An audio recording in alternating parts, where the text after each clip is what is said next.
legislative or policy environment, but also practical actions at the level of individuals, so that we all can contribute to elimination of child labor. In this regard, we know that the progress which is made around elimination of child labor is such that we know a lot when it comes to different stakeholders, how they are contributing, but maybe not have had the opportunity to look at it collectively.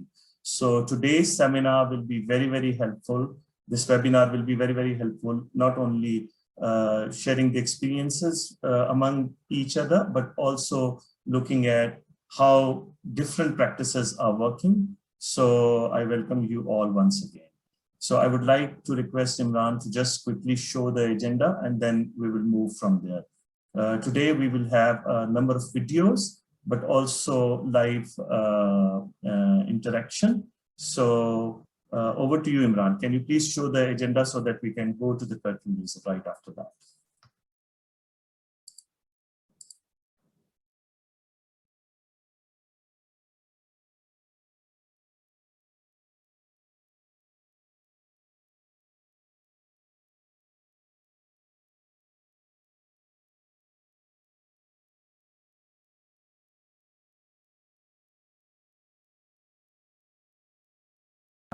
Thank you, Imran. As we can see that we have a couple of interventions today.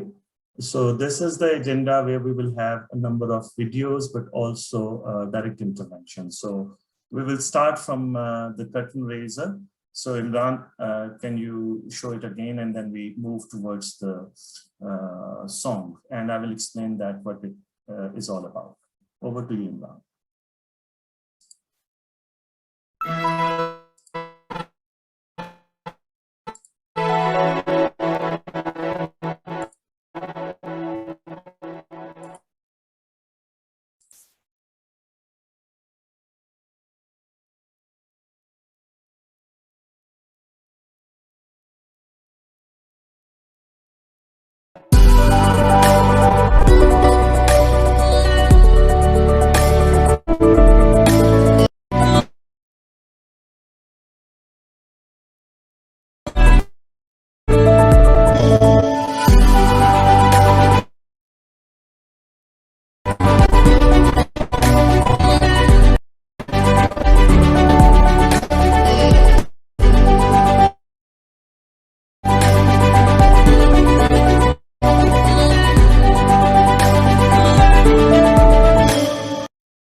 Can you hear me now?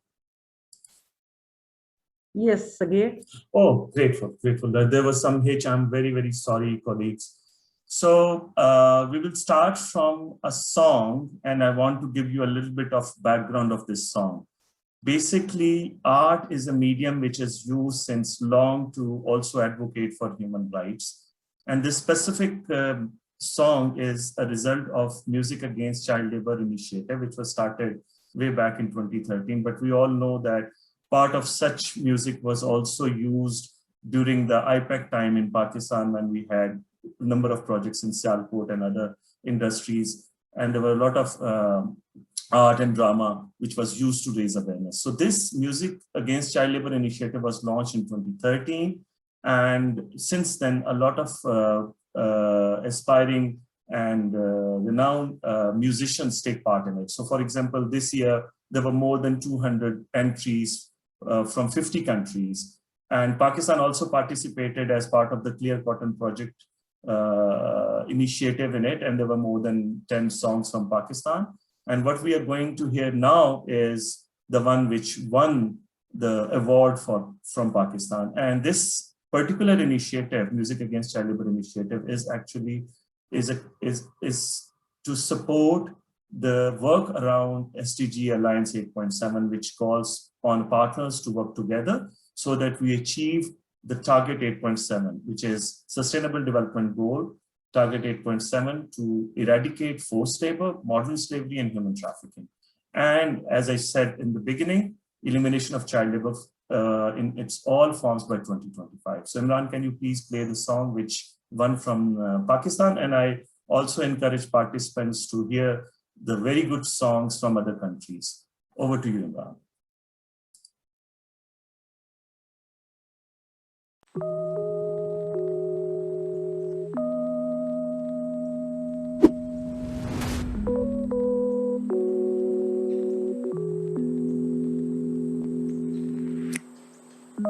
Hi, my name is Faraz Ahmed. With me on guitars today is Awais Jafri. I've been making music for the longest period of time, and with the current global situation, I've started giving life to my music. My career in advertising has greatly helped the musician in me in coming up with the content which is fresh, new, and unique. This song, Faryad, I conceived around 3 months ago.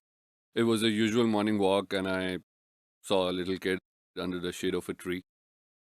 Clothes were teared up, hands were all dirty and black. So this song basically is, as we say it in Urdu, Faryad us bachche ki hai. And this is a question that a kid is asking God, ke kab tak ye zindagi jeeni hai, and will there be a change in my life or not? This song is an effort to fight against child labor. It is a request of that kid, and I really hope that my words reach out to all the people. I'm part of this fight, and I would really want all the parties who are involved to really do something about it and really make a difference. And lastly, I would like to thank all the parties involved, including JM International, United Nations, International Labour Organization, Clear Cotton Project, Little Arts, Dri Arts, Alhamra, and I really appreciate that we were given this opportunity, and I really hope that more of such events do happen in future. So the song that won from Pakistan that we are going to present in front of you, I think let's begin with that.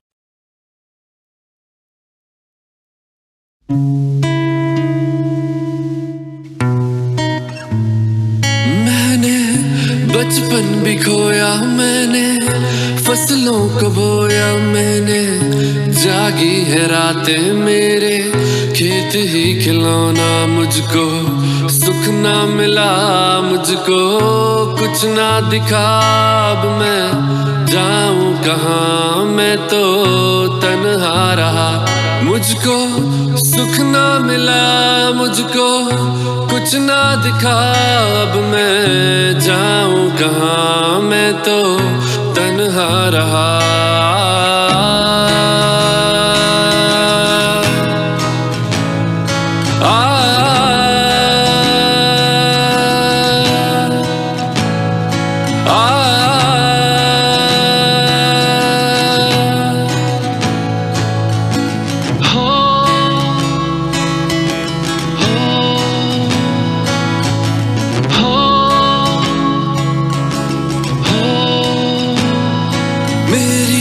रातें सारियां सुन मेरे दिनों में अंधेरा, मेरी तकदीर में ना जाने है कि ना सवेरा, मुझको सुख ना मिला, मुझको कुछ ना दिखा अब मैं जाऊं कहाँ मैं तो तन्हा रहा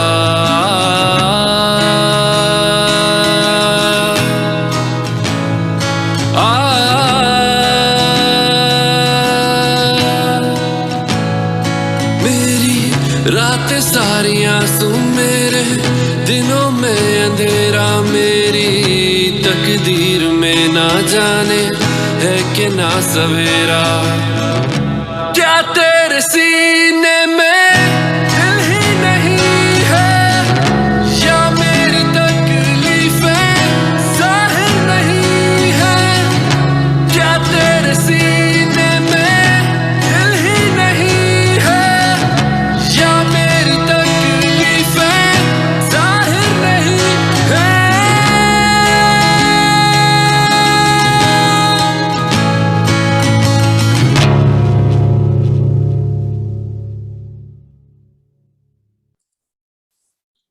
Thank you for listening to this song. As I mentioned, there are many others, and all of these songs are dedicated to raise awareness around elimination of child labor and specifically putting the voices of the children, their plea, their scream in front of all the people who are responsible to address it. So without a further delay, I would like to request Ms. Ingrid Christensen, Country Director ILO, to share her opening remarks. Ms. Ingrid Christensen.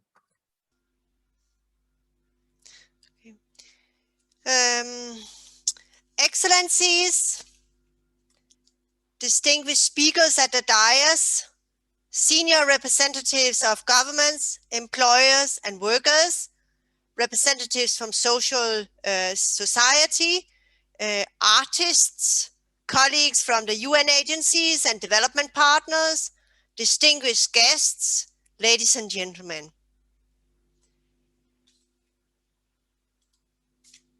Many children in Pakistan, they do still have to work so they can contribute to the meager family income. And going to school, playing with other kids, or perhaps sitting in a nice place reading a book may remain a distant dream. Every year on the 12th of June, and that was last Saturday in 2021, we mark the World Day Against Child Labour. And we did this also in 2021, as I said. Today's showcase event on the 18th of June, still within a week on child labor, focusing on child labor. Today's showcase event puts a spotlight on also both the positive efforts that Pakistan has made and continue to make in collaboration with various partners, not least the UN, but also look at the road we still have to travel to ensure that no child labor is found. Very recently, last week, data was released as a new thing. The ILO and UNICEF jointly disseminated its first child labor analysis report. And unfortunately, the data suggests that, but I can't, it's closed. I'm sorry, I'm asked to put on my video, but I understand, as I can see, that there is a say that it's organized by the host, so I'm unable to do it. I'm sorry about that. Unfortunately, data suggests that global progress to end child labor has stalled for the first time in 20 years, reversing the previous downward trend that saw child labor fall by 94 million between 2000 and 2016. So in the period from 2016 and until the survey was done, the study was done, we saw an increase of about 8-9 million, so from 152 million to 160 million estimated child labor in the world.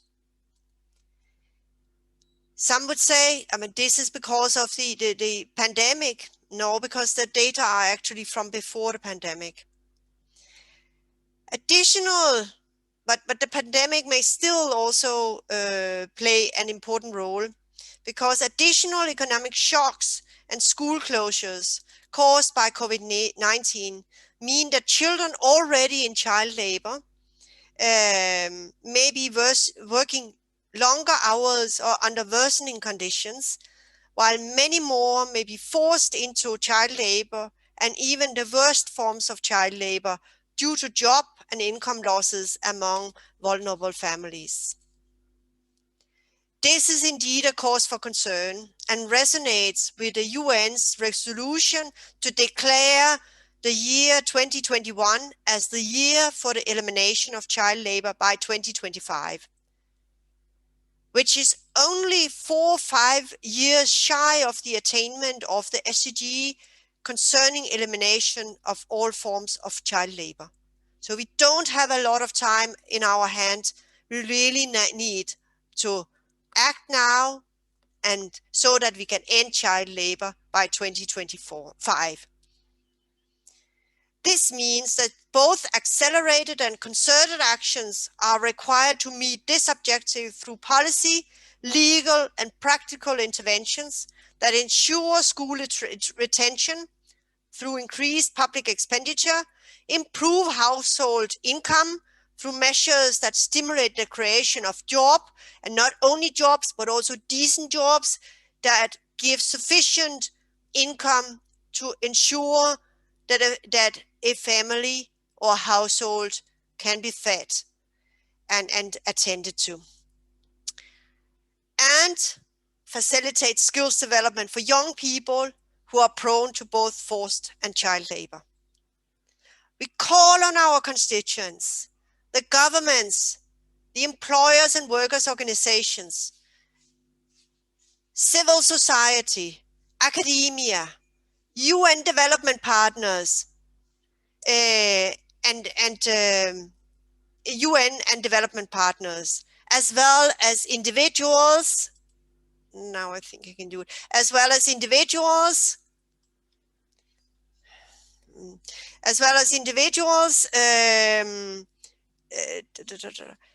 to as a help also ensure that we really meet this goal. We also call for vigilance, and we need to see leadership in the effort to end child labor by 2025. We also call for vigilance among communities to ensure and raise awareness on the negative effects of child labor, particularly on sustained economic growth, which is a function of a educated and healthy society. In Pakistan, the challenge of addressing child labor persists. Both the UN and the ILO remain steadfast partners in leveraging the gains made so far. Furthermore, a tripartite plus cooperation to achieve SDG 8.7. And here I would like to highlight also the Alliance 8.7 and all the partners that are working along with the UN on these goals, can help raise awareness both at individual and institutional level. Towards the end, I also want to pay tribute to the song we just heard.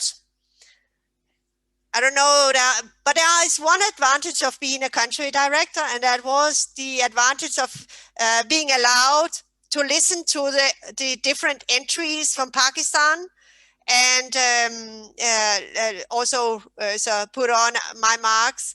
I was very pleased and very humbled to be asked to do that. And I must say that all the songs were indeed very good. Sometimes Pakistani music is a little bit alien to me, but really I listened to them also today. Now I can do it more openly in the office, but I've listened to it many times. So thanks very much to the artists that contributed to that. We need to work together because children should not lose their dreams. They should be allowed to have a childhood, to ensured the dignity and to have opportunities to grow and learn. We need to act now to end child labor. The theme, the headline of the World Day Against Child Labor this year. So with this, thanks very much, and thanks for organizing it. Thanks to all the UN and to all the colleagues who have been involved. Thank you, Ingrid, for your opening remarks. Indeed, this is a collective work of many colleagues from different UN organizations who participated in designing today's webinar, which is being conducted during the week of action. As I said, as you rightly mentioned, that we need to work together, we need to act together. Having said that, we do have a statement from Government of Pakistan. Honorable Dr. Shireen Mazari had given her statement on video, which we can play. And we are really thankful for the commitment of Government of Pakistan and provincial governments who are really working hard to address elimination of child labor. And they have so many different interventions under the annual development schemes. We will be speaking through them towards the later half of the webinar, but right now we would like to play the video message by the Honorable Minister of Human Rights. Bismillahirrahmanirrahim. Ladies and gentlemen, commemoration of the International Year of Elimination of Child Labour and World Day Against Child Labour is very significant. Child labour is something that cannot be tolerated in any civilized society because it deprives children of their childhood, their dignity and their dreams. COVID-19 has further exacerbated inequalities which result in children working in dangerous conditions which are detrimental to their physical and psychological health. Child labour also is a violation of Pakistan's constitution, which forbids children under 14 from undertaking hazardous work. The constitution also provides for compulsory education, free education for all children up to the age of 16. We in Pakistan and our government is committed to ending child labour in all its forms, in accordance with ILO laws and the International Convention on Rights of the Child, because we are a signatory to that. The government has consistently reaffirmed its commitment to protecting the rights of children through concrete steps and recent legislations that have been done. On June 12th, a Child Protection Institute was established under the ICT Child Protection Act 2018 to provide care and protection services to the vulnerable children in the Federal Capital Area, including child labourers. The institute will provide shelter, rescue services, counselling, family tracing and rehabilitation services to street children, child labourers or children who are trafficked, lost or simply neglected. An amendment has also been introduced in the ICT Employment of Children's Act 1991 in their Schedule 1, which now prohibits child domestic labour for the first time in the Capital Territory, and our hope is that all the provinces of Pakistan will adopt the same. Our ministry has also run a national campaign to raise awareness about child abuse, the rights of children, and our helpline 1099 registers complaints against all manner of abuse of children, including child labour violations. A national survey is also underway in collaboration with UNICEF to assess the magnitude of child labour and to effectively enforce policies eradicating child labour. The survey should be completed by the end of this year, 2021. The Rights of the Child has been enacted under the National Commission on the Rights of the Child Act 2017. The Commission is also tasked with monitoring child rights, child labour situation in the country and has the authority to enforce punitive measures for redressal of grievances of victims. Pakistan Baitul Mal has established 159 centres for rehabilitation of child labourers, wherein the children withdrawn from workplaces are given free education and stipends. More than 15,000 students, ex-child workers, are enrolled in these centers, and more than 5,000 students have passed the examinations so far. The ASAS program offers unconditional transfers to the poorest segments of society and targets poor families with assistance, financial assistance, so that their children no longer have to work but can go to school. All provinces except Balochistan so far have enacted laws to prohibit and punish child labour and prescribe punishments up to 6 months with fines of up to 50,000 rupees. And this includes prohibition of child labour at Brick Kiln Ordinance 2016. 12,058 numbers of inspections were made from 2020, wherein 1,239 child labourers were found, and a number of FIRs were registered against the perpetrators. We have the Punjab Domestic Workers Act 2019, Punjab Restriction on Employment of Children Act 2016, Sindh Prohibition of Employment Act, Children Act 2017, the Khyber Pakhtunkhwa Prohibition of Employment of Children Act 2015, the Khyber Pakhtunkhwa Child Labour Policy 2018, the Balochistan Child Protection Act 2016. So measures are in process, measures have already been taken. Wherever we are discovering lacunas in the law, we are filling those lacunas so that there is no room left for our children to be used as laborers. Children must be given the right to education, to be allowed to play, to follow their dreams, not be used as cheap labor in different industries and in households. Ensuring the rights of the child is a key priority of the incumbent government. It is absolutely intolerable that children should be working in any conditions, especially exploitative and dangerous conditions. The Ministry of Human Rights is playing a proactive role in protecting our children from the dangers of child labour in line with our constitutional and international obligations, because the future of the country rests with our children. They are our national assets and they must be protected and given the rights that are enshrined in our constitution. Thank you.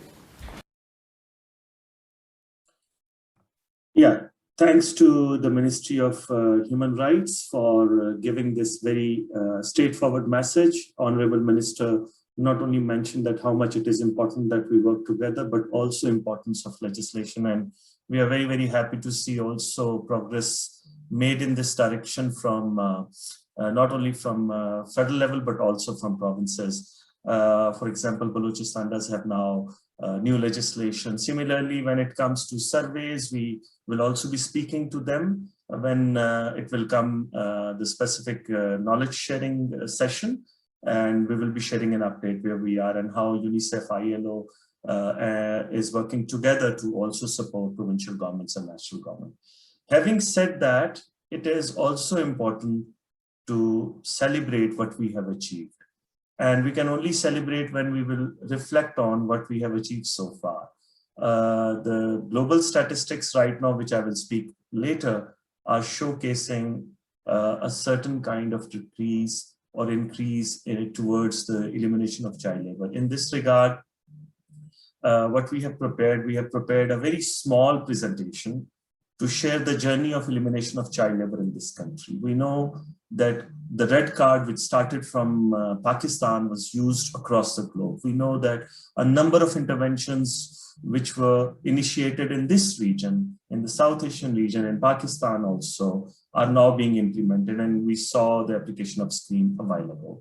This journey is not a full account of elimination of child labor in Pakistan, the efforts made by all the stakeholders. It's just a glimpse. So what we also need is to further update this with the participation of all of you and those who have contributed to it. So let's see the journey of elimination of child labor from here.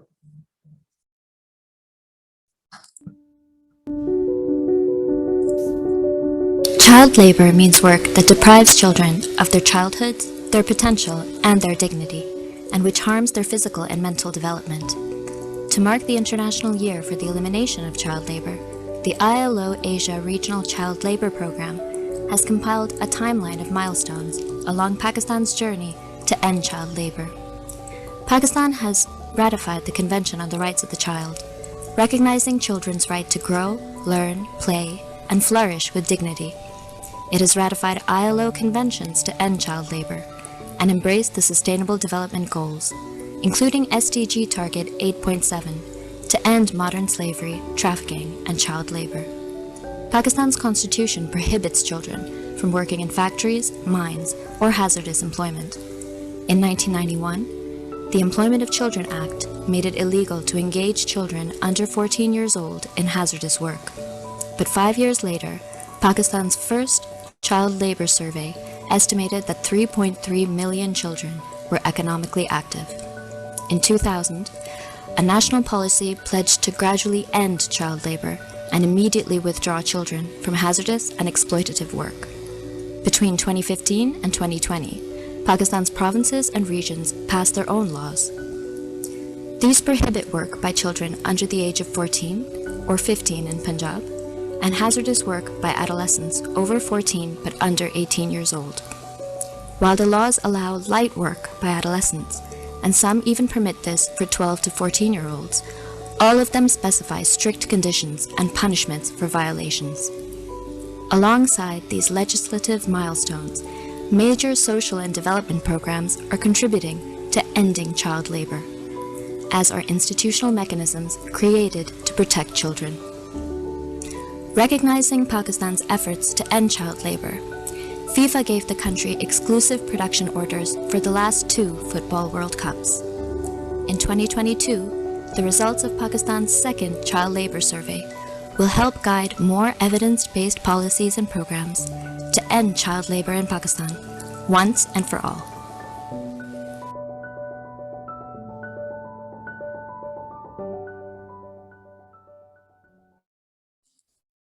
Indeed, such kind of endeavor cannot take place without the support of international communities such as UK in this case, but also many, many others who have contributed, including International Training Center from Turin when it comes to child labor survey and others.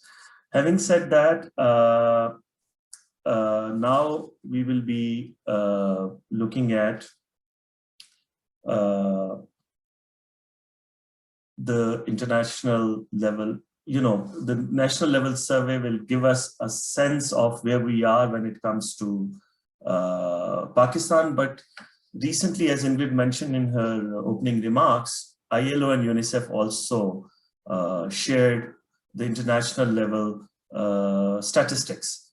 And we are afraid to say that there is a figure which is shared on 12th of June and which refers to 160 million.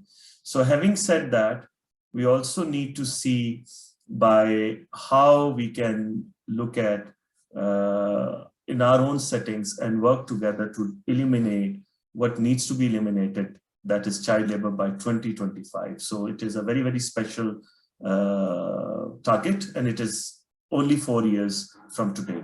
So let's see a small intervention around ILO and UNICEF global statistics video, which will give us what is happening in the world.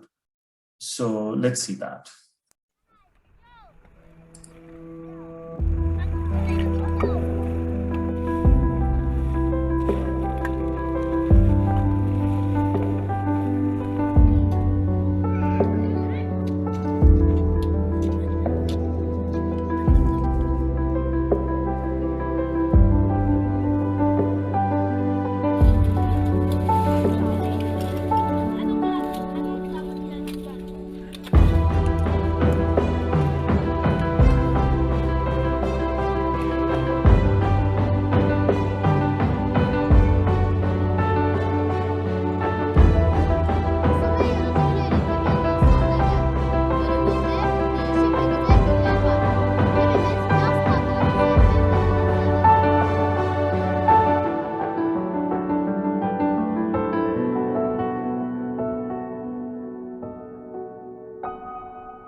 Thank you very much, Imran. Thank you. Thank you very much, Imran. UNICEF is one of the key UN agencies which promotes integrated approach towards elimination of child labor. And what we saw is a joint work of UNICEF and ILO. ILO being an organization working around elimination of child labor as the custodian of the two main conventions, but also elimination of child labor in the world of work, and UNICEF working around child protection. We work together when it comes to this particular issue. So we do have a specific message from the Child Protection Unit, the Chief of Child Protection Unit, which we would also like to share here. Over to you, Imran.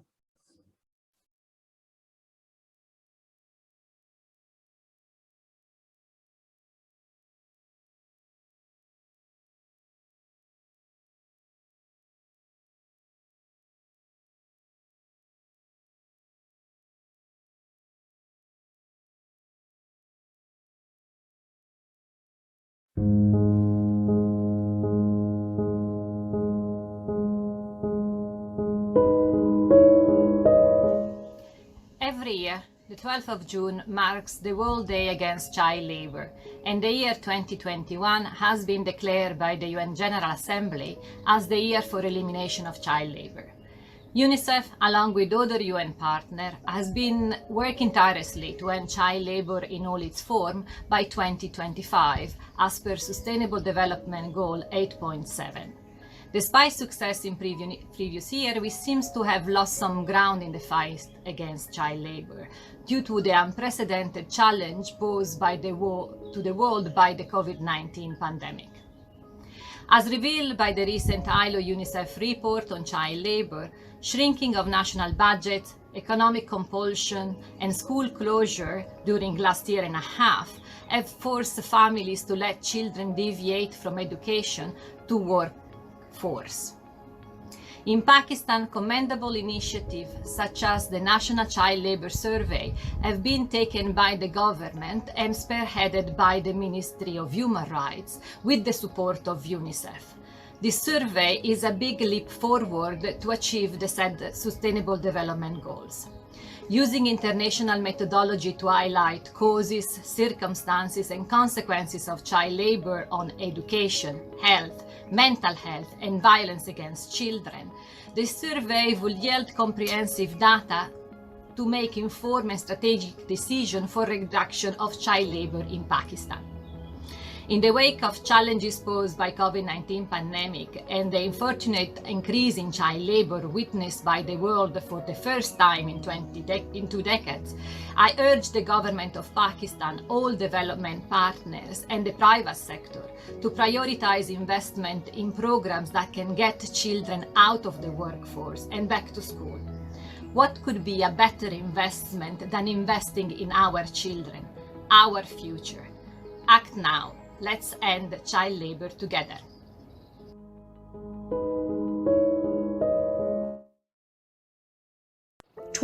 June marks the World Day Against Child Labour. This year, it is special because 2021 is the year of elimination of child labour. UNICEF and its partners are working tirelessly to end child labour in all its forms by 2025, which is the Sustainable Development Goal number 8.7. COVID-19 pandemic has unfortunately reversed Pakistan's gains on the fight against child labour because many children may have been forced into labour due to exasperated economic pressures and school closures. In Pakistan, commendable initiatives such as the National Child Labour Survey launched by Ministry of Human Rights have been undertaken with technical support from UNICEF to provide data and insights into the situation of child labour in Pakistan.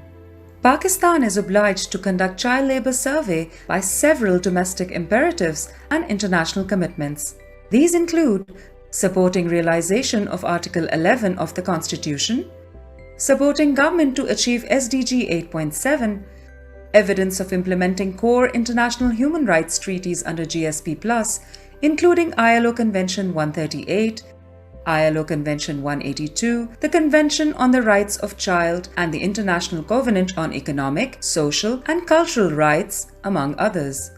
and to fulfill the Convention's committee recommendations to Government of Pakistan for undertaking a national survey on the nature and extent of child labour.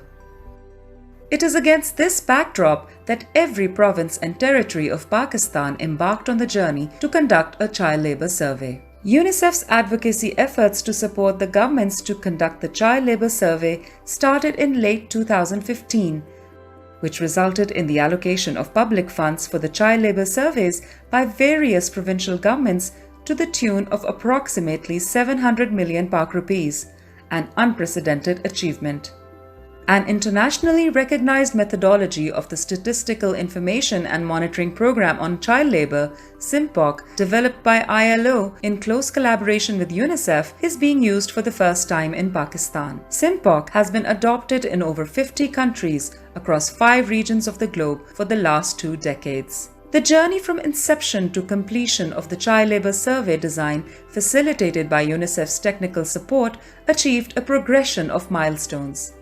Finalization of sample design with Pakistan Bureau of Statistics, developing technical documentation including ethical considerations and safeguarding measures, training of trainers, developing state-of-the-art system for child labour survey which include applications for every member of the field team, a web-based monitoring system, a coding application and a dashboard, supervision of pilots, development of data cleaning protocols, tabulation plan, and data analysis.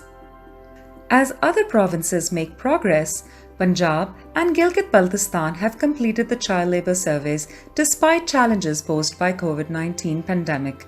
UNICEF will continue to provide technical support during the rollout by facilitating monitoring, analysis, and report drafting. The process has built the capacities of the government officials for the survey rollout, fostering sustainability for more regular data generation rather than passing another quarter of a century without evidence. This process engaged several UNICEF partners including federal, provincial and territorial governments, with Labour Department leading the survey, Bureau of Statistics executing the survey, Pakistan Bureau of Statistics, Centre for Evaluation and Development at the University of Mannheim, FCDO, a key partner for child labour survey work in the country, and ILO, particularly ILO's International Trading Centre for Capacity Building of Government Officials on child labour data analysis and reporting. First time in 2.5 decades, this initiative will yield disaggregated data highlighting not only causes but also consequences of child labour on education, health, mental health, violence against children, and disability. This data must be collated into a national report to inform strategies that translate into collective action against child labour. For this, UNICEF and ILO are supporting the provincial governments to form policies based on the findings. To end all forms of abuse and exploitation, including child labour, with the help of a coordinated response system, UNICEF has also supported the establishment of child protection case management and referral systems at the province level through model district child protection units as one-stop centres for children in need of protection. These initiatives are testament of government's commitment towards safeguarding child rights. UNICEF is a committed partner in this journey.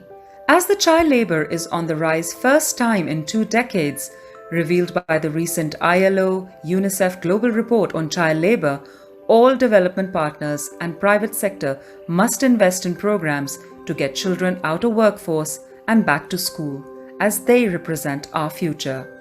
Act now. Let's end child labour.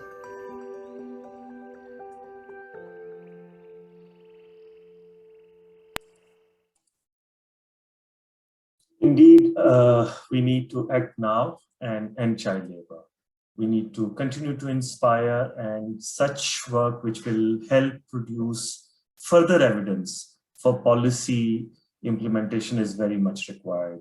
Though we know that mix as well as labor force survey provides some insight into how many children are economically active, but not necessarily it provides all the data. So we hope that this child labor survey, which is led by provincial government, will help us understand the magnitude of it, and then we can accelerate our efforts in the next couple of months, not years, to be able to have much more progress made in Pakistan so that we contribute towards the international goal around 8.7. Having said that, it is also very important to acknowledge that there are many, many actors who are working around this particular aspect. So they range from civil society, academia, the role of academia in raising awareness, but also providing evidence is very much important. Then civil society organizations, as some of us were part of few webinars only day before yesterday, there was one led by social partners, then there was another one led by NACG and civil society and government. In the past few days and during this week of action, there were many, many seminars and webinars which talked about what needs to be done. So we definitely need to also look into the outcomes of different aspects that needs to be addressed. Having said that, we will be now airing the message of another colleague from UN. So let's hear the message from the country director UNDP, and then we will go to a very specific presentation around business and human rights. We heard the Ministry of Human Rights in the beginning, and we will be talking much more around a national action plan, which also has some elements around the elimination of child labor very soon. But let's hear the country director, UNDP, and his message on today's event. Over to you, Imran.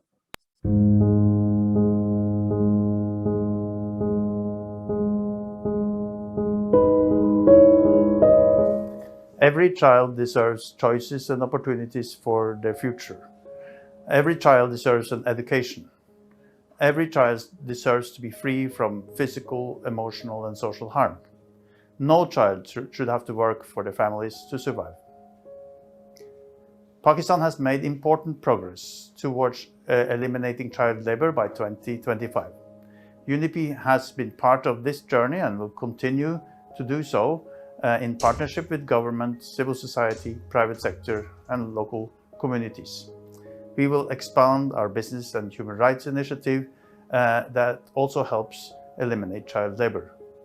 We will work with fellow UN agencies to support government implement recommendations against child labor from the Universal Periodic Review, from international conventions, and from other human rights instruments. It's time to accelerate action. Act now. End child labor.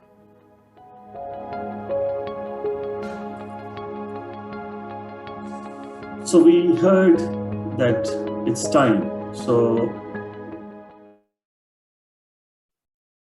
thank you, Imran. Thank you. Thank you to the colleagues who contributed towards making of all of these films. It was a big effort, we know that. So having said that, in the beginning, Dr. Shireen Mazari, the Honorable Minister, also talked about a national action plan, which is led by Ministry of Human Rights, Government of Pakistan, which is around a business and human rights in Pakistan. And they are trying to look at how the UN guiding principles on business and human rights can be mainstreamed and can be looked into in terms of preparing for specific actions in Pakistan. So I would like to invite my colleague, Mr. Samad from UNDP, to take this forward from here. Over to you, Samad.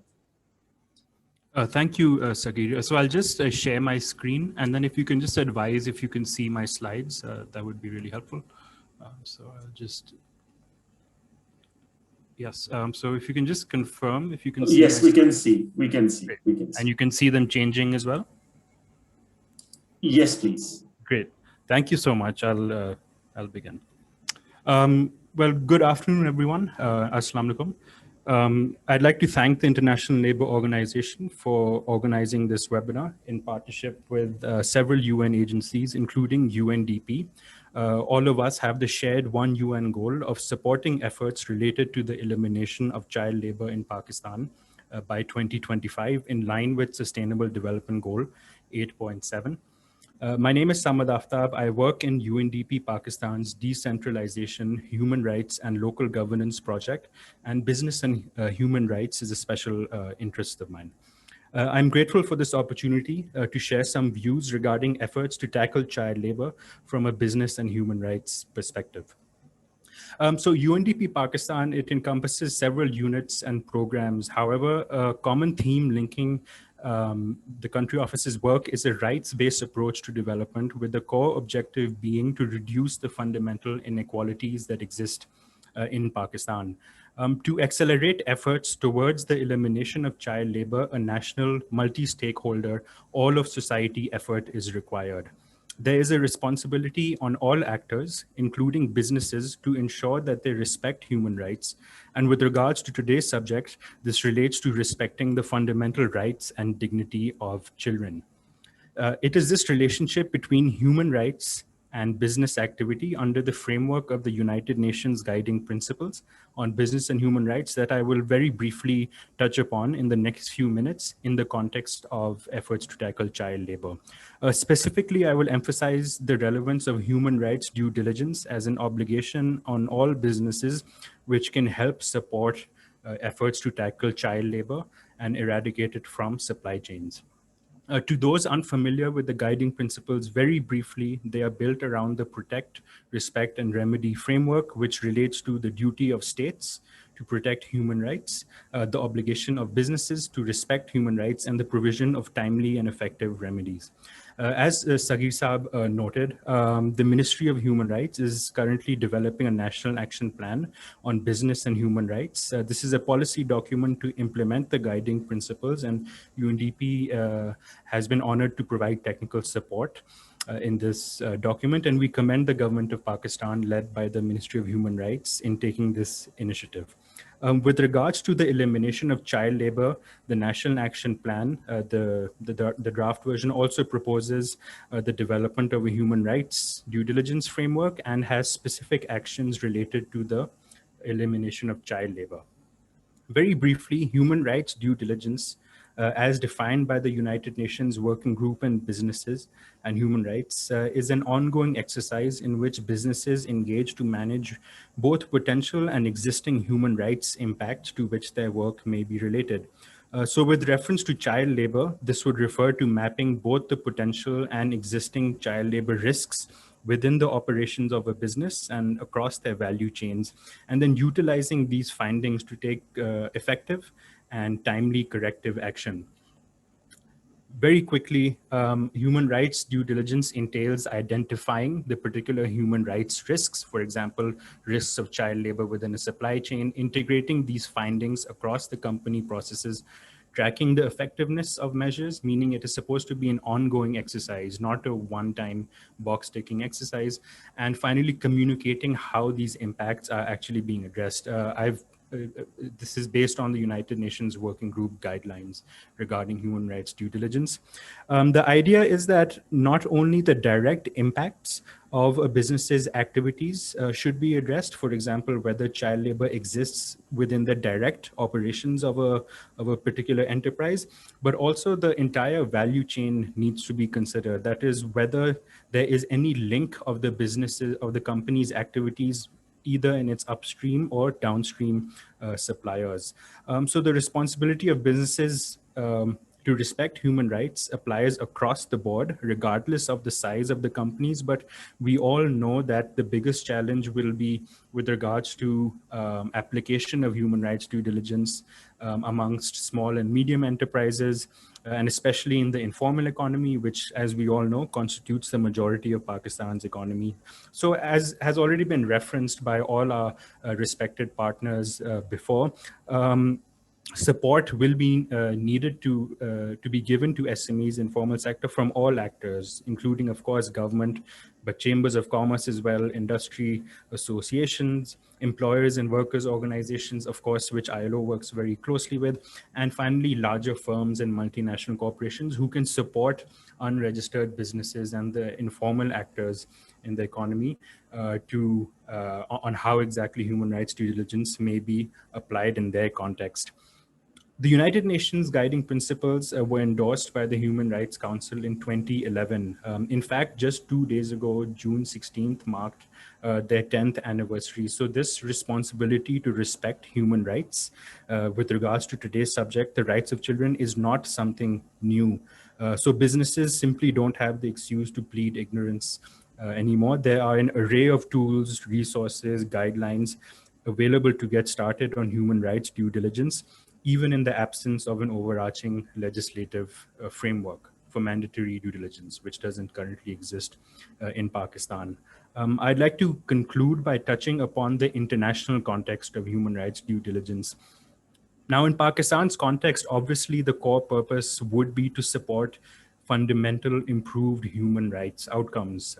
In our case today, this would mean eliminating child labor. But we also have to be cognizant of the impact that the direction of the global discourse on human rights due diligence will have on Pakistan's economic competitiveness in export markets. Europe, including specific states and the European Union as a whole, is making quite major strides towards enacting mandatory human rights due diligence. So recently, the Netherlands enacted a law specifically related to due diligence with regards to child labor. I believe it still needs to come into force, but it should be getting there soon. Similarly, the European Union is working on a mandatory human rights due diligence law, which would include the eradication of child labor from supply chains. And very recently, Germany took a major step by passing its own mandatory human rights due diligence law. So this relates to the obligation of businesses from these countries to consider child labor risks in global supply chains. So Pakistani businesses and exporters and all the relevant actors really need to take and note of and be aware of this potential impact of the rapidly evolving international context. I'd like to conclude by again commending the Ministry of Human Rights for developing a national action plan on business and human rights. And we look forward to this document being finalized, hopefully in the near future, and look forward to being able to provide support to its implementation with regards to due diligence as well as efforts specific to child labor. We also hope for the opportunity for collaboration with various sister UN agencies. For example, several recommendations in the National Action Plan relate to the ILO Declaration on Fundamental Principles and Rights at Work, the relevant ILO conventions, and so forth. There's also commonality with ILO's emphasis on responsible supply chains. Over the last while looking up my notes for this presentation, I also came across a Child's Rights and Business Principles document prepared by UNICEF back in 2012 in collaboration with Global Compact and Save the Children. And it was a very interesting document also because of its emphasis on human rights due diligence. So I hope that we can have this conversation further beyond this webinar. And finally, we hope to engage several stakeholders, including businesses, national human rights institutions, civil society, and so forth. Thank you so much. I'll conclude there. And thank you again to ILO and all UN sister agencies who have helped organize this webinar. Thank you. Thank you so much. Thank you. Thank you very much. It was a joint effort. You really participated in so many meetings and also helped shape this seminar. Thank you for your very good presentation and also contribution towards this webinar. Having said that, I think one of the things which you really highlighted is an effort by the different part of the governments. When we come to the issue of child labor, we need a holistic approach. Definitely, child labor is something which interferes with the mental, physical, emotional health of the children. And also it impacts on their dignity. So we need effective institutional arrangements, legislation, policy environment, and then holistic response. As our colleague from UNICEF talked about education. So quality education is very important. You talked about the specific actions that under National Action Plan around human rights. Then we also know that soon the Secretary Saab from Ministry of Overseas Pakistanis will be speaking, and the government of Pakistan also came up with the Elimination of Child Labour and Bond Labour strategy, which was consulted across the board couple of months ago, and then a couple of years ago. And then, of course, we have a national labor protection framework, which also has a lot of indicators and work around elimination of child labor. Having said that, it is very, very important that how we really join hands so that we complement each other. We try to work with each other along with civil society organization and academia, as the target is fast, needs to be fast approach. So let's act now and end child labor. So this was the end of the first session of sharing of examples. We do have a lot of other examples, but the problem was that we cannot have all of them when it comes to institutional arrangements and policy level work. Now let's also see the lower tier of work when it comes to engagement with communities, working with communities, and also looking at the supply chains when it comes to Pakistan. Our sister organization, Food and Agriculture Organization, has prepared one very good video. And but before that video, we will also hear the message from the heads of agency of the FAO. Having said that, we have many, many other messages, but due to the time constraint, we may not be able to play all of them. In the past 2 weeks, ILO also conducted, as well as other UN agencies and colleagues, also tried to reach to different celebrities so that they can also speak about the issue and share their experiences. So we will also showcase one message from that in the next remaining part of the webinar. So over to you, Imran. Let's hear what our colleagues from FAO are saying and the video. Thank you very much.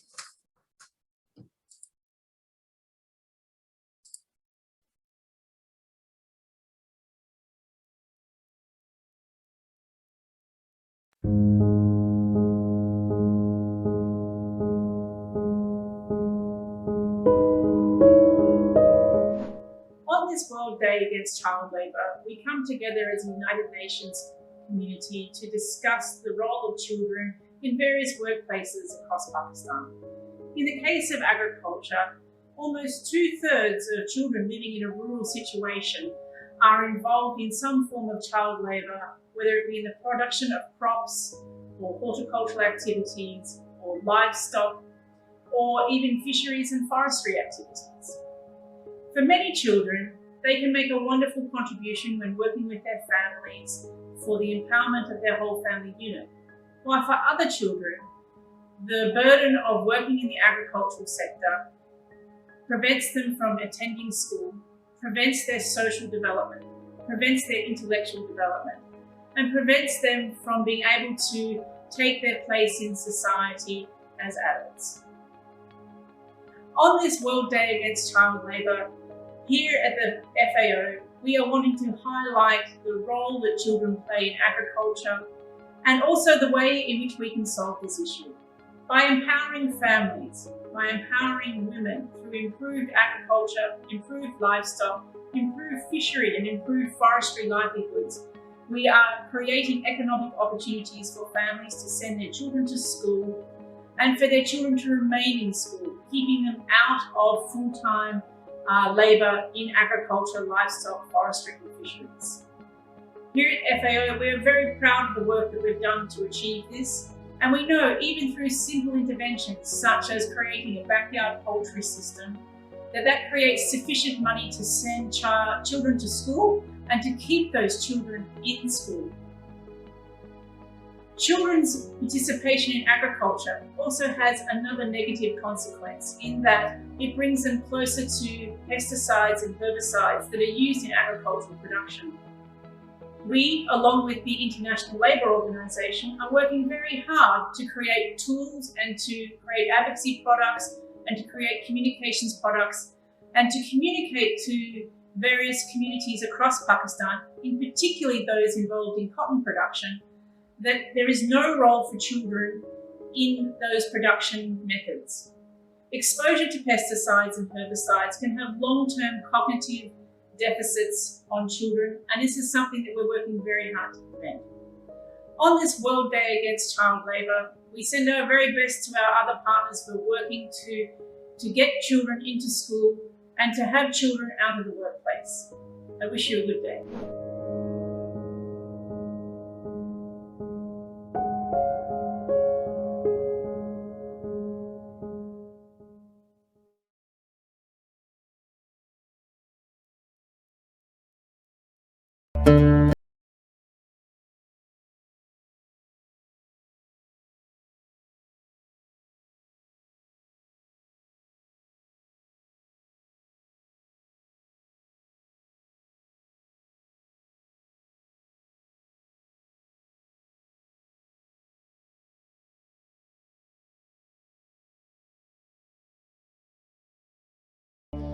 Field में जब वो पीछे आते हैं बच्चे तो गंदम की कटाई में पीछे खाना ले आए, पानी ले आए और साथ में जब वो बांधते हैं उसको, एक दफ़ा हम लोग आए यहाँ पर डाल रहे थे उसमें दवाई, बच्चे थे पीछे, हमने नहीं देखा, उन्होंने वो दवाई हाथ में उठा ली और बाद में उसने वही हाथ जो है ना वो अपने चेहरे पे लगा ली, तो उससे ज़्यादा वो बहुत ज़्यादा उसके जिल्द जैसे रेड नहीं हो जाती, इस तरह की हो गई ना वो।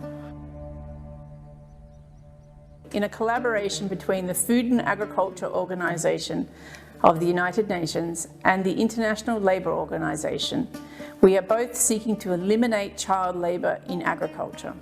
Under this collaboration in Pakistan, both agencies are pursuing the Clean Cotton Project, which seeks to eliminate child labour in the production of cotton and also to limit the exposure of children to harmful pesticides used in cotton production. Pesticides are normally hazardous materials with a potential to harm people unless well protected.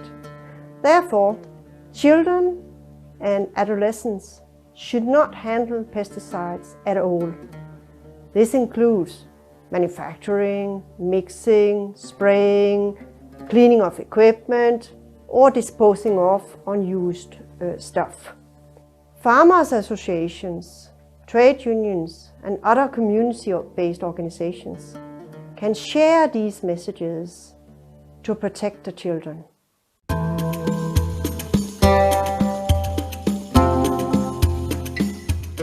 FAO and ILO have produced the Protect Children from Pesticides Visual Facilitators Guide.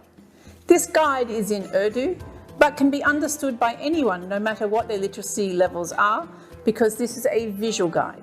It is very important for dissemination and generation of knowledge that how we can protect children and women from the negative impact. We should also understand that hazardous work, which is the exposure of children and women to pesticide, especially in case of children, is child labor. And we are making efforts to reduce the hazardous work in Pakistan. We have a good collaboration with the FAO to minimize the use of pesticide and to minimize the effect on children and women. Those visual books are easy to understand for the children. इसमें मिसाल एक यही है कि जो डब्बे होते हैं वो बड़े पैकिंग उनकी खूबसूरत होती है, तो पहले ये था कि हम उनमें ना वो उसको धो के साफ़ करके बड़ी अच्छी तरह ना साबुन सर्फ लगा के, तो वो कहते थे कि अब ये ठीक है, लेकिन हमें बाद में पता चला कि ये जैसे भी इनको कर लें इसमें वो केमिकल जो जहर होता है ना उसका असर ख़त्म नहीं होता.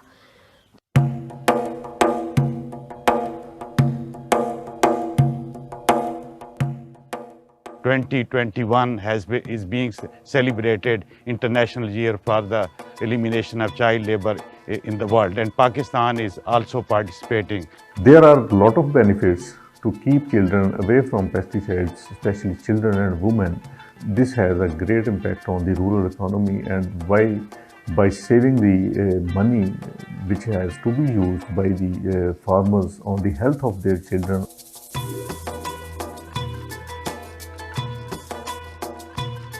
हमारे वो पहले आबाओ अजदार जो कुदरती खाद वगैरह जो गोबर की, उसको थोड़ा टाइम लगेगा, लेकिन आहिस्ता आहिस्ता उसको ज़िंदगी में लेके आना चाहिए. और जब से मैंने इसको पढ़ा है तो मैं इससे दूर रहता हूँ. मेरे वालिद साहब भी कहते हैं भाई कि तुम इससे दूर रहो. जहाँ कहीं भी इसका छिड़काव हो रहा होता है फसलों में, मैं वहाँ से भी दूर रहता हूँ. बहुत अच्छा बेहतर कर सकते हैं। इसमें अवेयरनेस है, जब अवेयरनेस आगाही होगी तो ज़ाहिर है फिर हर चीज़ का पता होगा तो हम अपनी ज़िंदगी को बेहतर कर सकते हैं इसमें।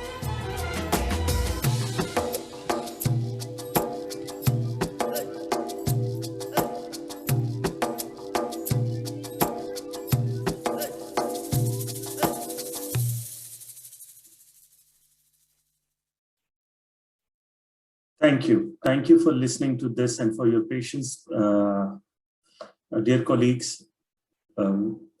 We all know that there are a number of things which can impact indirectly. So one is that there is child labor in the cotton supply chain or in the agriculture sector or in the informal economy when it comes to rural economy. And another thing is that how much children can get also impacted by only being there in a hazardous environment. So this is something which we can definitely share through different materials, and the material, the IC material, which is shared by our colleagues in this video, is also available.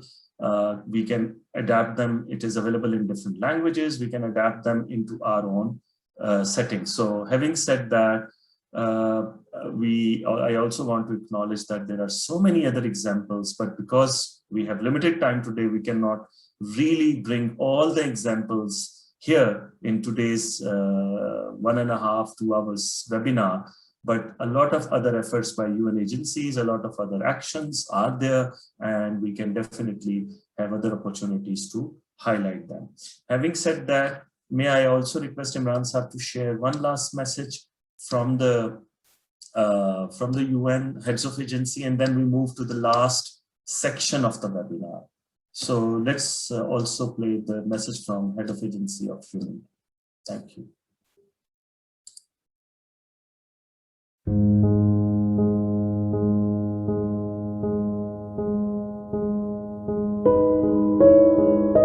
United Nations Industrial Development Organization, UNIDO, is a specialized agency of United Nations that promotes inclusive and sustainable industrial development for poverty reduction, economic growth, and protection of ecological systems.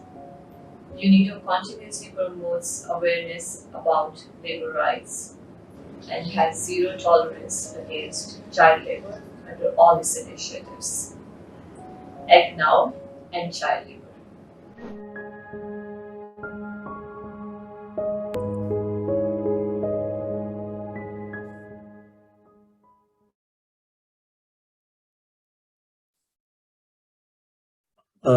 Indeed, we need to act now and end child labor. And to be able to do so, we can not only act, but we can also inspire, and we can also scale up based on what we have learned until now and what we can also contribute to. So we are now moving towards the last part of the webinar, and we saw what is happening when it comes to agriculture sector. And there are a number of civil society organizations in this country who are working tirelessly. We cannot really bring the work of all the civil society organizations in today's webinar, but to just give you a little bit of opportunity to see how different organizations are working together, we have one small message from Ms. Shaheen Atikur Rahman, who is the Vice Chairperson of the Bunyad Literacy Community Council. Many of us had worked with this organization and many others. So let's also see how BLCC had contributed towards elimination of child labor and this movement in the country, and how other CSOs have also contributed in this direction. So Imran.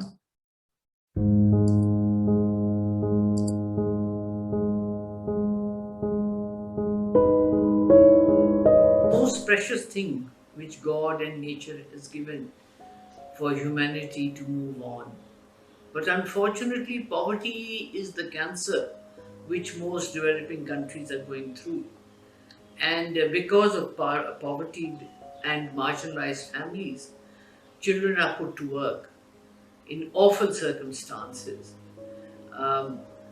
And instead of just blaming each other, we must work together to give them a better future. Bunyad from Lahore, Pakistan, started with soccer ball children, rehabilitated over 5,000, going on to carpet children, weaving children, rehabilitated them, cotton picking, agriculture sector, and many other, bricklins, which was amongst the worst. And we were able to get 30,000 children into a new future of education and learning, better alternatives for them. This could not have been done without any collaboration. The UN agencies, especially ILO, UNICEF, even a bit of UNESCO, other UN agencies, the government of my country, parents, communities, young volunteers. It was a collective effort to make a difference. It was quite successful. Still, we have a long way to go. But without the vision of the UN to make tomorrow better for kids, for children, it could not have been done. We are very grateful to all the partners and to the United Nations for putting back the smile of children on many faces. Thank you.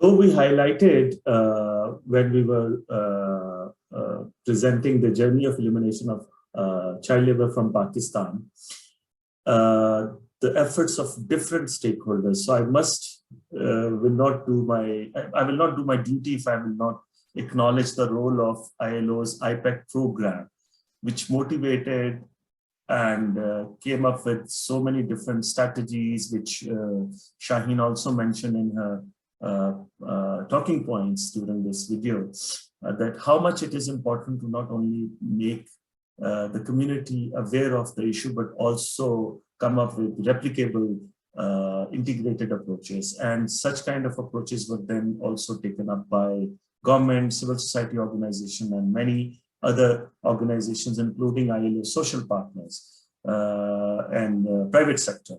And if we really look at how much we are investing when it comes to elimination of child labor, maybe we don't have enough data because we know what government is contributing to, or maybe some civil society organization, international community, as well as UN. But maybe a small organization somewhere in Multan or somewhere in Kasur or somewhere in Faisalabad or maybe somewhere in Quetta or at Karachi or even at KP or GB is providing education to children or is providing decent work, Bavaka Rozgar, to the parents of those children who wanted to send their children to the schools. So this is something which we all need to cherish. And as I mentioned earlier, in the last 1 week, we tried to engage celebrities. There are many, many celebrities who posted videos. So I am going to show one. Jamal Shah, who we all, most probably everyone knows, he's going to speak about it, which he shared on his Facebook. And we want to also encourage you that if you know someone who is a celebrity and if you can ask him or her to also prepare similar video, let's do that. So it's not only the celebrities, but also the goodwill ambassadors who came forward globally. For example, the song which was selected by Pakistan, I can share that there were many who were there on the selection panel when it comes to musicians, but A.R. Rahman was also there and who also shared this video. So let's see what Jamal Shah is trying to say and how he is inspiring our lives. When I was a kid, I wanted to become an artist, but my family wanted me to become a doctor. Eventually, I am an artist and I love it. What if I had been denied the chance? The United Nations declared 2021 as International Year of the Elimination of Child Labour. I believe every child has a right to pursue his or her aspirations and dreams, and they should be given a fair chance to become whatever they want to. They should be looked after with care and concern. What about you when you were a child? share your photos with hashtag End Child Labour 2021 and let everyone know that together we can eliminate child labour. Let's work for it. Thank you.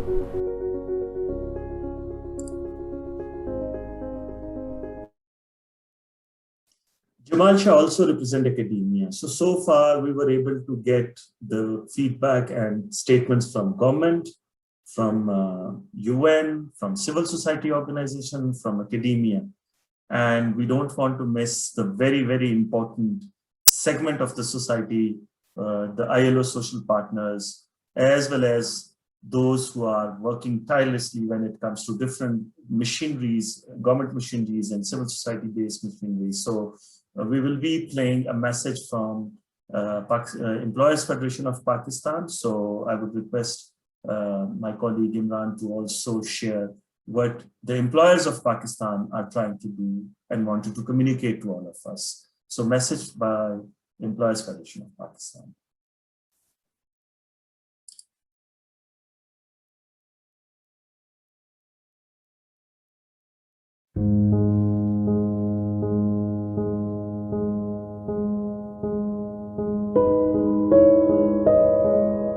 Respected guests, representative of UN system, stakeholders, ladies and gentlemen, very good morning and good evening. On behalf of President and Board of Directors of Employer Federation of Pakistan, I take this opportunity to thank ILO for inviting AFP to address this international webinar on 2021 and International Year of Elimination of Child Labour. It is the first World Day since the universal ratification of the ILO Convention number 182 and take place at the time when the COVID-19 crisis threatens to reverse era of progress in tackling the problem. As per the Pakistan Labour Force survey data, 5.09 million children, representing 13% of the total children in this age group of 10 to 17 years, are in employment. This number of children involved in child labour is 3.74 million. Of this 3.74 million, 1.84 million are in 15 to 17 years age group and engage in adult work. The number of child labour has reduced from 3.93 million in 2015 to 3.74 million in 2018. Following the ratification of ILO Convention 138 and 182, the provincial governments have taken legislation measures to curb child labour and eliminate the worst form of child labour. The Employer Federation of Pakistan has taken several measures of achieving the objective. With the focused effort of Sialkot Enterprises, steered by the Sialkot Chamber of Commerce, ILO, AFP and US government. The program of elimination of child labour formed the soccer ball industry within the 18 months was made and successfully executed in the 20s. Ever since then, AFP collaboration with the ILO has been engaged in the creating a massive awareness about the child labour issue in the different sectors. AFP has been organizing World Day Against Child Labour in provincial capitals and has been able to prepare the mindset of employers, workers, academia, media, and civil society to work together to combat menace of child labour. The Employer Federation of Pakistan has constituted National Child Labour Platform and National Task Force of Child Labour to identify obstacles and key dilemmas faced by the business and implementing the ILO and Global Compact child labour principles and advise them to practical solutions.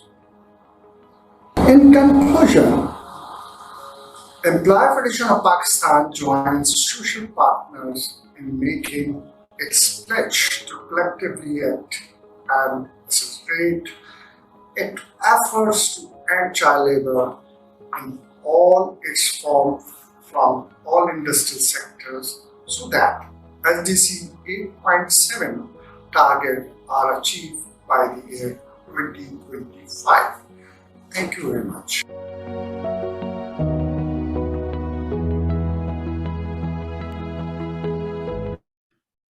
Yeah, thank you. Thank you very much, Zaki Saab. We also acknowledge your presence since morning in this seminar, as well as many of the other employers. As you rightly said, that we all need to do something together. We can definitely work when it comes to the businesses, when it comes to the premises of the businesses.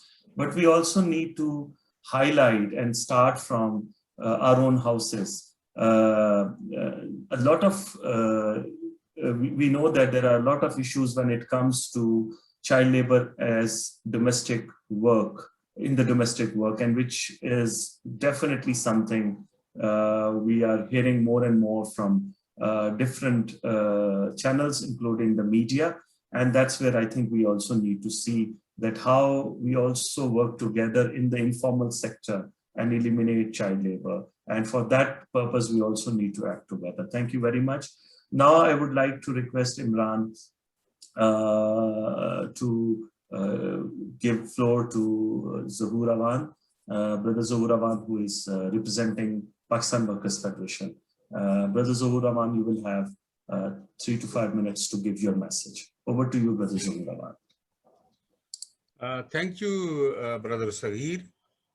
In fact, on the child labor issue, when I was about to write this, my book on centenary of the ILO and its journey towards all struggle, beside my own trade union background of 40 years, but I had to judge for previous 60 years of it, then definitely ILO during governing body sessions. I was studying main library, consulting it, and when I found that it was not just, it came the child labor issue very late. It was from the very start of 1919. And basically there is a long story in it in which, if you see the proceeding, but the convention number 5, when it came on the age, was first in the ILO. That history in 1919 to 1920. But then no doubt that forced labor 29 also covered it. Philadelphia Declaration, which came also, set some rules for child labor. 1973, then age convention came, that minimum age for the employment of the people, so that child labor is not under those, and many countries those they came. And then 1998, I myself was part also in the worst form of child labor in different committees, so I'll know the whole history, and that was a very great achievement. And now the countries in all over the world, almost all member states of the ILO, those they have ratified it. This is the only unique convention which was ratified. But then ILO struggled, no doubt about, Brother Sagir, you mentioned about ILO IPIC, because 29 donor countries participated in ILO IPIC, International Program of Elimination of Child Labor. And no doubt that there were results also reported, although growth of population was high, and generally growth of children population was also high. But in spite of that, in 2000, 246 million children were at that time. And now at that time, then it came down when it was reported 152 during that struggle, and hazardous work 171 to 73 million. So these are the achievements of all ILO, this struggle of making the international standards, its proper ratification by the countries concerned, and then to go ahead. But for Pakistan, also, because I don't want to repeat a lot of things has been mentioned about, Shri Mazari Sahib also mentioned about the ratification, legislation at the provincial and national level. And then those are there, and more particularly also there was employer and workers, those they have coordination in which exportable industries they did a lot, mean that in terms of that how, and moreover because of automation also in the farmer sector of the industries, child labor itself is not possible, because the reason is supply chain, yes, there is still things to do in more way for those. Now in new situation also, because it has arisen, and moreover, I think ILO governing body is also taking its decision to review it, and then from ILO head office also, that because of COVID and its impact on the children, and definitely it would go this way. So thank you. I think my time is over. And but anyhow, I think this because of COVID-19, what we have to do is that we have to reschedule our this idea of that how many children still because of sufferance they have been put there back to the child labor, and what should be the proper method to mitigate this situation. Thank you very much. Thank you. Okay.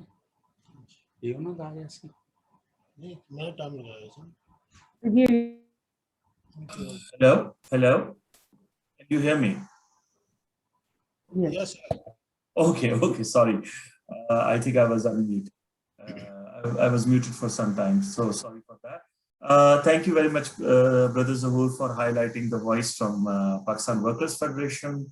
In this country, we have more than 200 and I think 2 to 3. I don't know exactly what is the situation today, because every day we are adding into our population, but definitely we are more than 23 million population.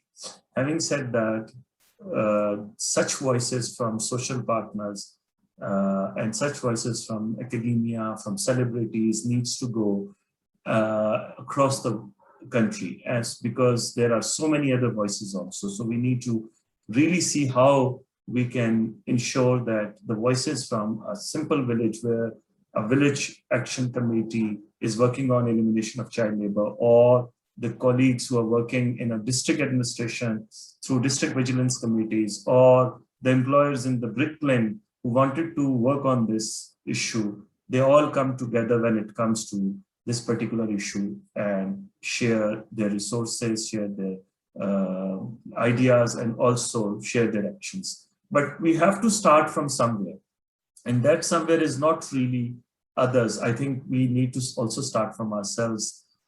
This needs a lot of action when it comes to individual level, attitudinal change, because it's not only that we work only in this week. If we really want to eliminate child labor from our lives, then we have to also start from our own houses. And I must say that we hear from colleagues and friends and from community that we know that there is child labor somewhere, but then we cannot really intervene in those settings because we think that it is a private matter. This is something where we also need to join our heads and find out a way that it should not become a private matter only. So now I'm going to request Ms.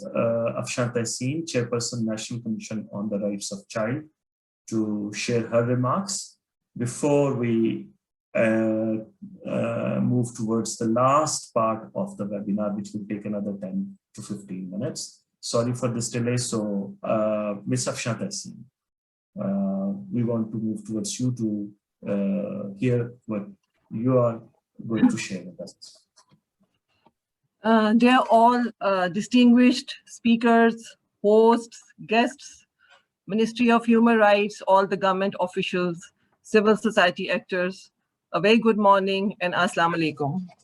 I must say that is one of the most important days, in terms of giving our children a chance to live like children. And I congratulate ILO, UNICEF, and all the partners who have been doing efforts over a period of time to make it a history that children in Pakistan and everywhere in the world should have a life of dignity, and they can live like other children who have affluence and have luxury and have access to education and their basic human rights. Though we have been doing a lot, but still we have to go a long way. And I must say that still child labor is a serious issue which is badly neglected for many years. And there are a large number of children who are employed in Pakistan in an unorganized, informal and hidden labor. There is a reason for societal acceptance, poverty, population, poor investment, and many more causes to have children on the roads, in formal and informal settings. There are a large number of school-going children, and there are a large number of children who are not school-going. Again, there are several loopholes in legal frameworks and poor implementation of existing laws. There is still need for having enlarged scope of safety nets in Pakistan, which are still limited, and we have to speak for them if we are really serious for eliminating child labor. Before I speak more, I just want to share a brief history about this National Commission on the Rights of Child. As we know that NHRIs are the bodies which are established in the member countries as a result of their agreement to Paris Principles. And in Pakistan, government of Pakistan had ratified this National Convention on the UN Convention on the Rights of Child 30 years before. But I must say that we should congratulate Ministry of Human Rights, the current government, and all those actors who had been playing very critical role for an advocacy for the establishment of National Commission on the Rights of Child. We know that these commissions are independent bodies who mediate between the government, service delivery organizations, government ministry, and also civil society actors. They play the part of a bridge and a conscience of a nation. And having said that, this National Commission was established in 2020 under the Act of Parliament, and it has a mandate of playing the role of a monitoring and oversight body, a statutory body. And let me share a few key features of this 2017, which this commission has been established. It has a role to examine existing and proposed legislations and administrative instruments and proposals related to child rights, and it has a recommendatory role to the federal and provincial governments. It examines and reviews laws or policies and practices for the time being in force for the protection of child rights, and it recommends measures for their effective implementation. It presents to the federal government and to the provincial governments, as the case may be, reports upon working of laws and policies and practices, and also inquires into violation of child rights and recommend to the relevant agencies and departments initiations of proceedings. And, it can just summon them in person also. Having said that, the Commission also has a role of awareness raising, as well as it has a role to ensure compliance of all the international instruments and undertake periodic review of existing policies and programs on child rights for its effective implementation in the best interest of child. Having said that, it can advise the federal government to sign, ratify, or accede to any such proposed instruments, international treaties, protocols, etc. Our commission is very new. First year person, Afsha Tehseen. We have got like 5 members, one from each province, one from ICT. And luckily for the first time in Pakistan, under this commission, we have 2 child members also, 1 boy and 1 girl. From day one, when we started working, through the platform of this commission, it was something very enlightening for us, because in Pakistan, we work on policy, we work on legislation, but in the backdrop of 18th Amendment, there is always a limitation, because lots of legislation is passed through the federal government, but at the same time, the provinces are independent to work on legislation. So there are several limitations. So the key role of this commission can play is that it has a mandate of enforcement across the country. And I must applaud work of UNICEF and ILO, and just giving the mandate of this commission. Let me just share that we have been engaged with the federal government and with the provincial governments regarding reviews and amendments in the existing laws. And I want to take example of Sindh province, where we have been engaged with Sindh Child Protection Authority Act with the technical support of UNICEF, with the provincial government, with the parliamentarians, and with the concerned departments. Likewise, we have been engaged in KP province on the child protection laws, which directly and indirectly both address child labor. And likewise, recently we just province where we have been proposing reviews and amendments in the existing laws on child rights, child protection, which can definitely play a very critical role once they have certain amendments for the best interest of children.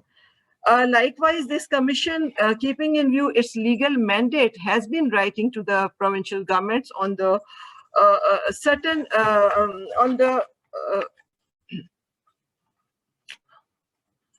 on the state of implementation of ILO Convention, on the status of implementation of labor laws. And side by side, Commission had been receiving various complaints on the issues of child abuse, child domestic labor, and we have been very successfully following up with the provincial governments.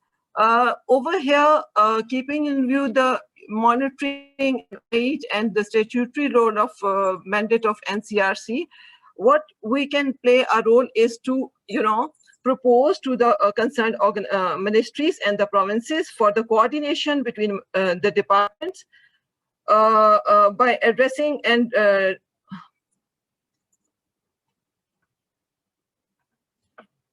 hello. We can hear you, Ms. Taseen. We can hear you. Yeah. Okay. Yeah. Please continue and conclude. Thank you. Okay. Definitely, side-by-side commission has also initiated various policy documents, and a policy document on child labor is one of the key studies we are undertaking, and definitely it will highlight certain gaps on the legislative side as well as on the institutional side, and definitely we will come up with recommendations to the provincial governments and to the federal governments to have proposed actions to address child labor. And there are certain policy and advocacy measures we have taken with the provincial governments. I just want to share a few of them. For example, awareness raising and prevention, activation of provincial and district monitoring bodies on child labor, harmonization of minimum age of work with compulsory school age, inclusion of child domestic labor in hazardous occupations in child labor prohibition laws, implementation of ILO 182, ILO 138, and ILO 81. And then we have been successfully advocating legal reforms which also address economic exploitation for children. And our recent, visit from Punjab and our previous visit from Sindh and KP speaks volume of the success and response we received from the provincial government in this regard. I want to conclude on this note that why NCRC is important. NCRC, being a monitoring and oversight body, has a mandate to enforce the legislation reforms, the existing gaps, and any policy, institutional mechanisms, or administrative instruments. It has the mandate, and that's why NCRC can engage with all the provincial and national stakeholders and for the follow-up of all the actions which different government organizations, UN agencies, and other civil society organizations have been doing. And I must say that there is not a limitation to just... We can hear you, Ms. Taseen. Hello? Hello? Yes, we can hear you. Okay.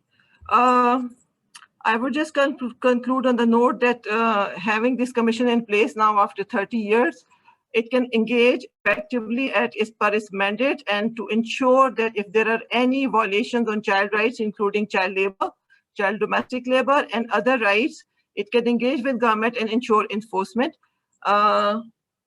Thank you very much. That was the first entry of NCRC with all the UN agencies and relevant stakeholders. And definitely we are going to collaborate in future and share our key initiatives with all of them. Thank you.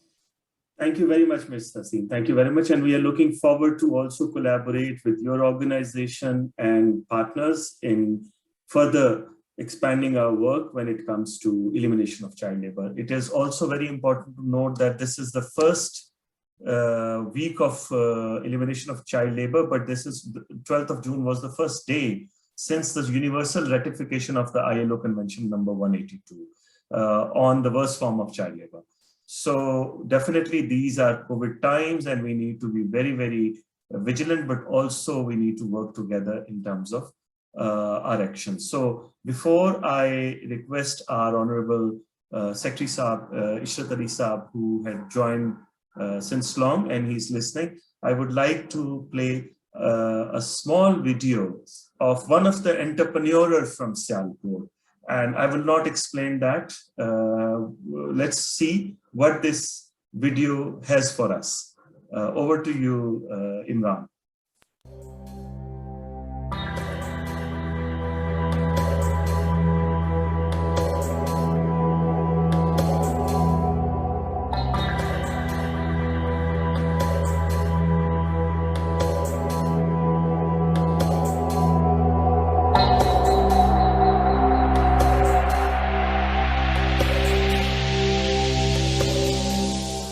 दो में मैंने अपना जो NFBE centre था जो कि DLCC और ILO के तावन से वहाँ पे ओपन किया गया था, वो मैंने 2002 में ज्वाइन किया और तब मेरी एज जो है ना वो 14 साल थी। 2005 के शुरू फरवरी में मुझे वहाँ पे स्पार्क के एक अदारा है, उनकी तरफ से हमारे अदारे को एक लेटर मसूल हुआ कि जो बच्चे सर्जिकल का काम करते हैं और वो अपने काम को हैदराबाद कर चुके हैं और रेगुलरली अब पढ़ रहे हैं, उनके लिए हमारे पास वीज़े हैं इटली के लिए, जो कि इटली की हुकूमत चाहती है कि ये बच्चे वहाँ पे आएँ और अपने मुल्क को रिप्रेजेंट करें। 2005 में मैं पाकिस्तान की नुमाइंदगी के लिए इटली चला गया। वहाँ पे फर्स्ट चिल्ड्रन वर्ल्ड कांग्रेस थी जिसमें मैंने पाकिस्तान की नुमाइंदगी की और चाइल्ड लेबर के हवाले से पाकिस्तान को दरपेश मसाइल और उसमें से निकलने के लिए जो सलूशन थे उन पर जो है ना वो रिव्यू किया, अपनी राय दी। 2002 में जो बच्चा सर्जिकल का काम करता था और 2016 में वो बच्चा MBA कर रहा है और वो एज एक्सपोर्ट मैनेजर मनीब इंटरनेशनल में जॉब कर रहा है।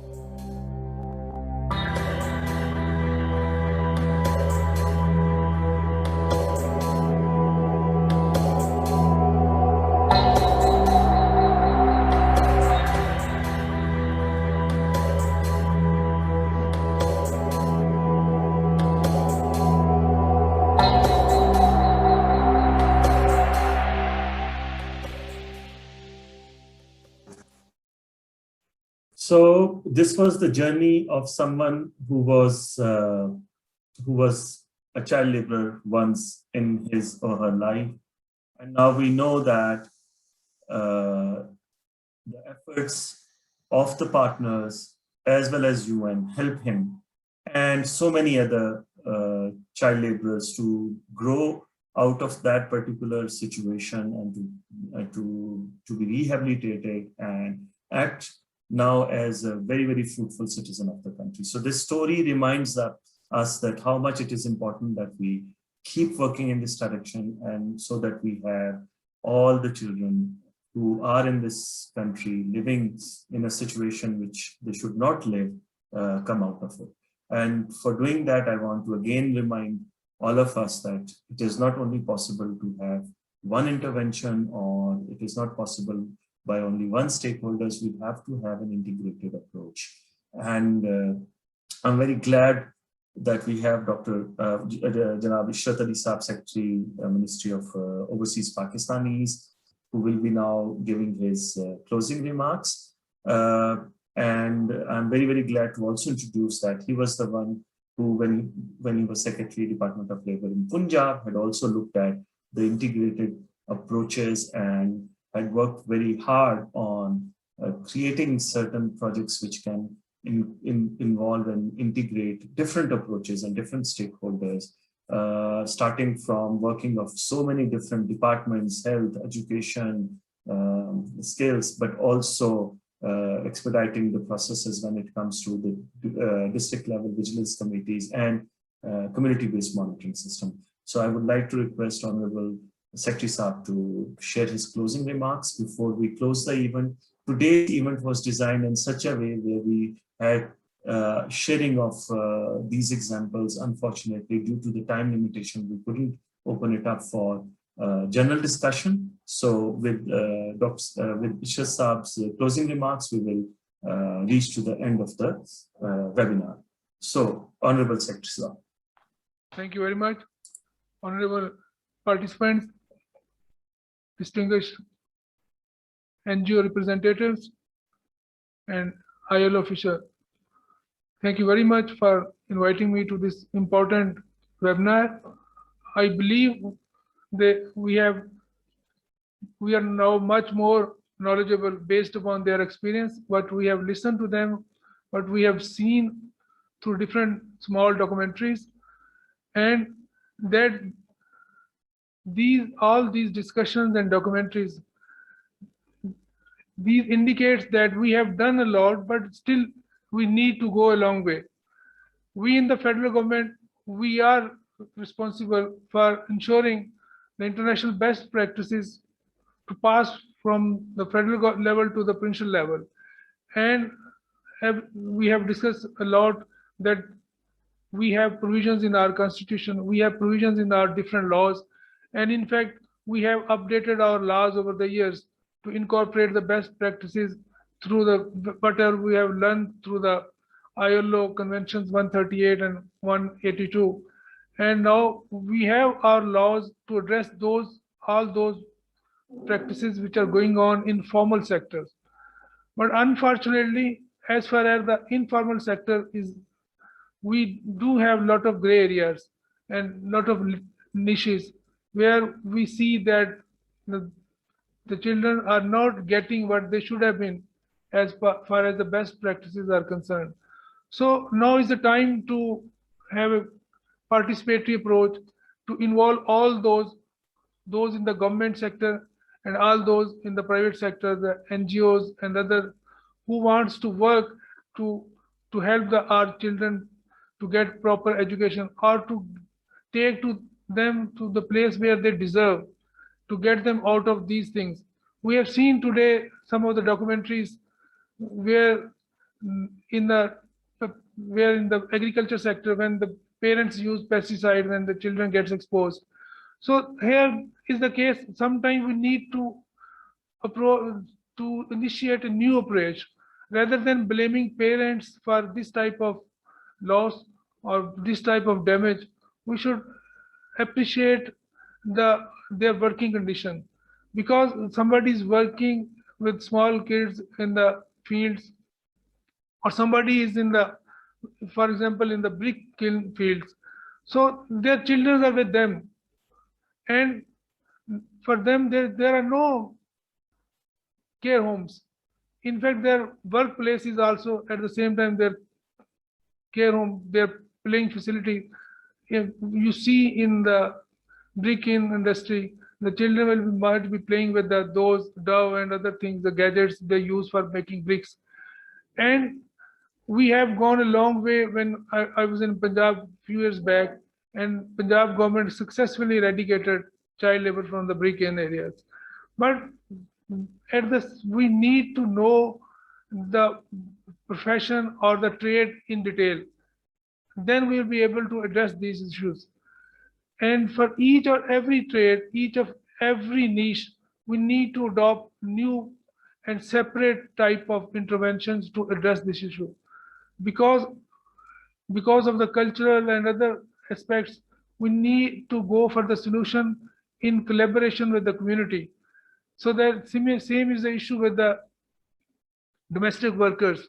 Because if you make a law allowing people to inspect each and every house, to have interview with the workers, in some of the houses you find children working there, but it will create another backlash. So we should go for new solutions, and I'll request ILO to explore those best practices relating to those specific issues, and which we know they can work, because we cannot impose experiences or the laws, we cannot impose on people, because without going deep into the causes. Same is for all other sectors. In fact, now the overall environment is very conducive. even the provincial governments, they all want to work to eradicate this thing. They all want to get their children into the schools. But on the other side, there are other economic issues, because sometimes when the children, although there are primary education institutions near to their houses, but when go for the higher education or the higher secondary level, you find the schools at a distant place. So the father, he is a worker, he go for his own earning. He cannot take his children to the schools and 5 or 10 kilometers away from his house. So these are the issues. They require new approaches. They require new type of financial health, financial support, social infrastructure to cater for those kids. So in fact, this is a time that we should sit together and to dig deep into these issues and to make recommendations which are applicable, which we can enforce, which should not be based on the ideological thinking, but rather than on practical approach. And with this practical approach across the board, we can resolve these issues step by step. It's a long way, but the results are end of the tunnel. There is a light, and I'm sure with focused interventions, with involvement of the community, with involvement of all the forums, we can succeed.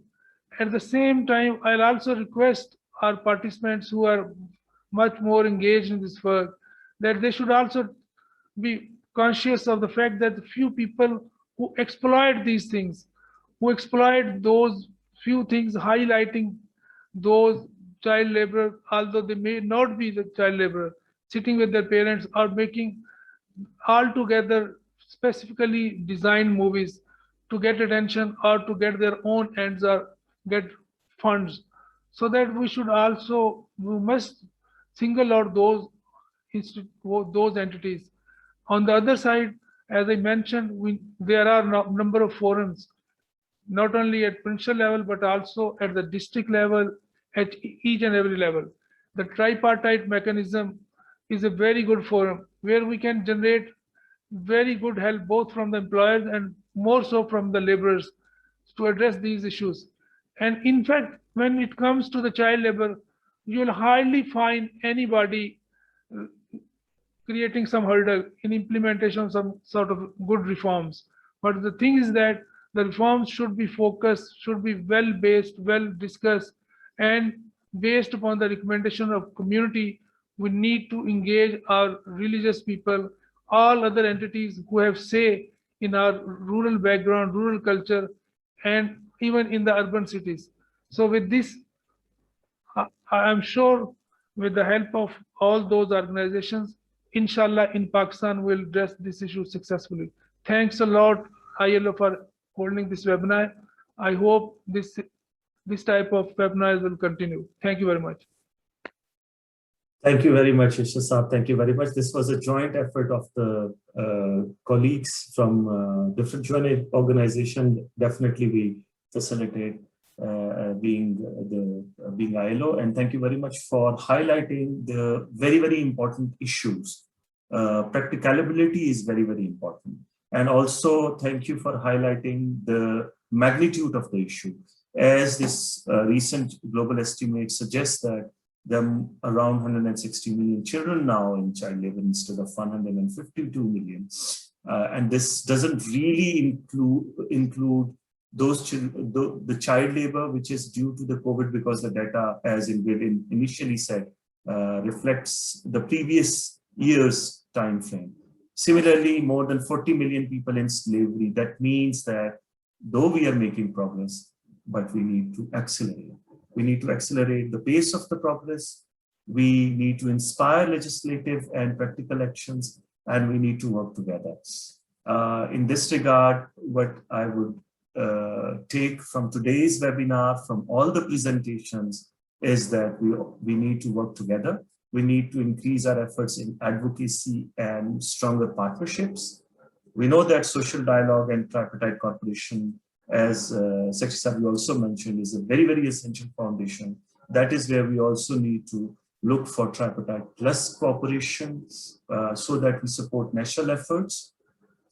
not only around quality education, but also business development, provision of decent work to families so that they don't send children to child labor, and also improve livelihoods for affected communities. And definitely in the beginning, our Honorable Minister talked about SR's programs, so very, very strong protection systems. So I'm very, very sorry that we went a little bit beyond the initial time, but the webinar was designed in such a way where we share such information to trigger discussions at your end. So I really thank you all for listening and for your patience. Thank you very much and have a nice afternoon and take care. Bye-bye.